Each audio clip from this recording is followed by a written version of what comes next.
आज आपको पढ़ना है करारोपण में न्याय संगतता। करारोपण क्या होता है पहले उसको समझिए, उसके बाद न्याय संगतता क्या है उसको समझेंगे, है ना। करारोपण को अंग्रेजी में कहा जाता है टैक्सेशन। टैक्सेशन हिंदी में करारोपण। अगर इसका संधि विच्छेद करेंगे तो करारोपण का संधि विच्छेद करेंगे कर धन आरोपण, है ना। मने कर आरोपित करना। करारोपण का मतलब कर आरोपित करना। और बहुत सीधे और सरल शब्दों में इसको आपको बताऊं तो करारोपण का मतलब होता है कर लगाना। आपको कल मैंने बताया था कि सरकार विभिन्न कार्यों में व्यय करती है और व्यय करने के लिए सरकार को आय प्राप्त करना जरूरी होता है।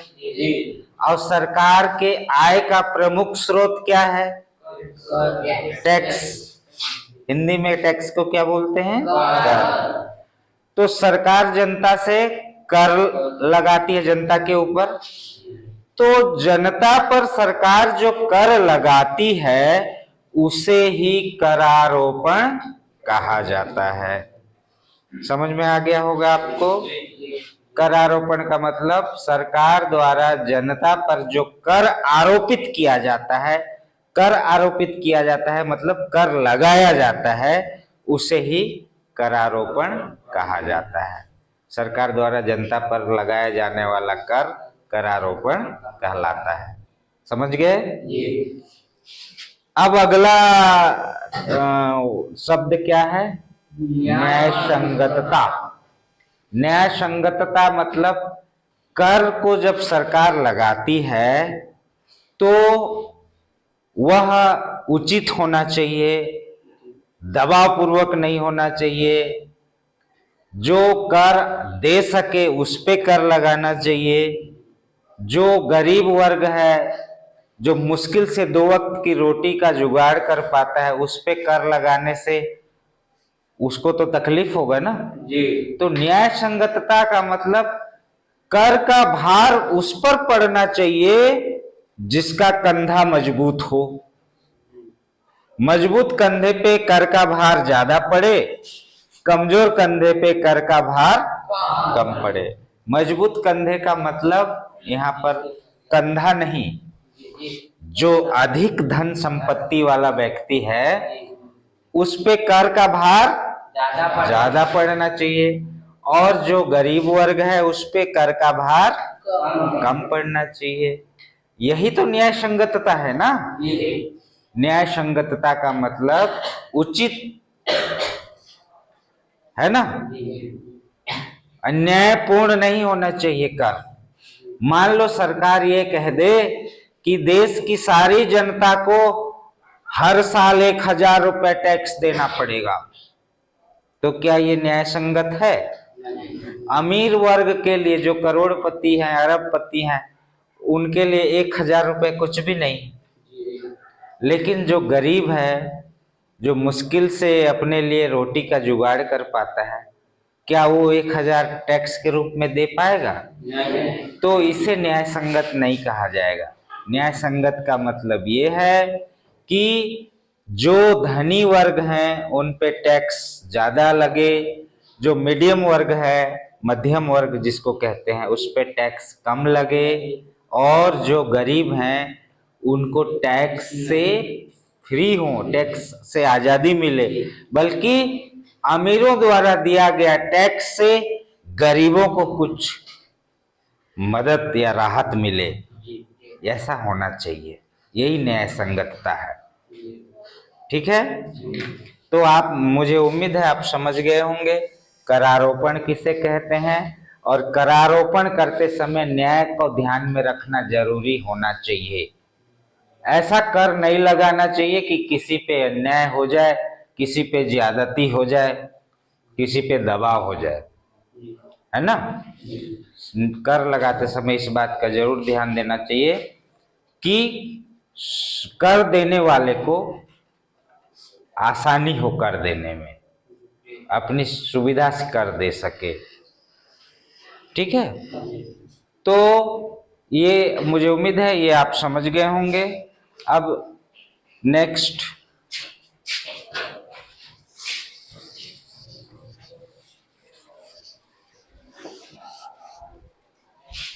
अगला टॉपिक है कर अपवंचन।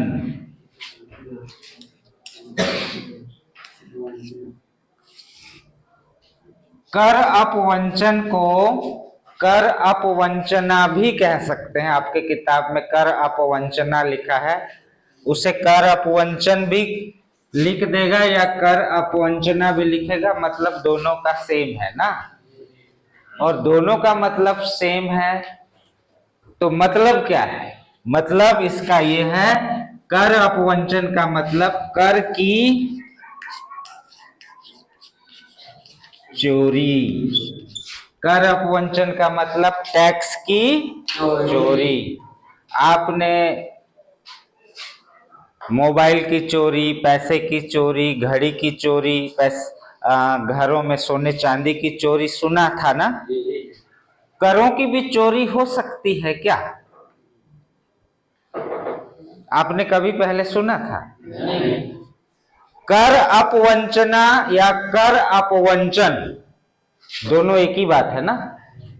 का मतलब परीक्षा में पूछता है कि कर अपवंचन क्या है, तो आप लिखेंगे कर अपवंचन का मतलब होता है करों की चोरी करना।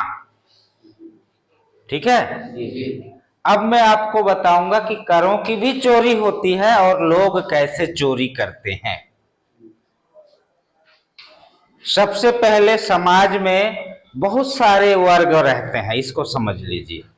एक तो होता है नौकरी पेशा वर्ग। नौकरी पेशा वर्ग ना, नौकरी पेशा वर्ग किसे कहते हैं? जो सरकारी नौकरी करते हैं। जैसे मैं टीचर हूं, लेक्चरर हूं, मुझे सरकार तनख्वाह देती है, सैलरी देती है। ठीक है, ये जो नौकरी पेशा वर्ग है ये कभी भी करों की चोरी नहीं कर सकते। क्यों? एक मिनट बताइए। 9685691225 और